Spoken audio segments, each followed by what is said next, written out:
আমরা এখন চলে এসেছি মনসুকার বিখ্যাত কৃষ্ণ মন্দিরে।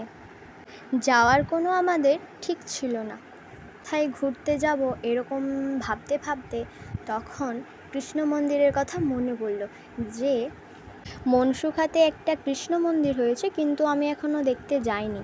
এই প্রথমবার আমি দেখতে গিয়েছিলাম। মন্দিরের কারুকার্য এত সুন্দর আর ভগবানের বিগ্রহগুলো সত্যি মন করে দেখেই যাই আর দেখেই যাই। ভগবানকে দর্শন করার পরে আমরা ভগবান শ্রীকৃষ্ণের নাম করে 3 বার মন্দিরটাকে আমরা প্রদক্ষিণ করছিলাম।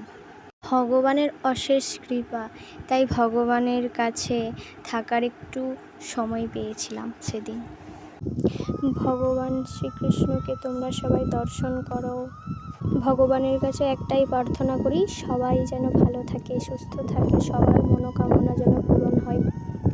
মন্দিরের চারিপাশটা কত সুন্দর, দেখো কত সুন্দর। ভগবানের প্রতিটি লীলাই এখানে ফুটিয়ে তোলা হয়েছে কত সুন্দরভাবে।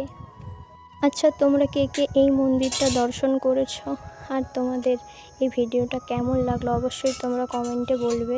রাধে রাধে, হরে কৃষ্ণা। সবাই ভালো থেকো, সুস্থ থেকো, আর এইভাবেই আমার পাশে তোমরা সবাই থেকো। দেখা হচ্ছে আবার নতুন কোনো ভিডিওতে।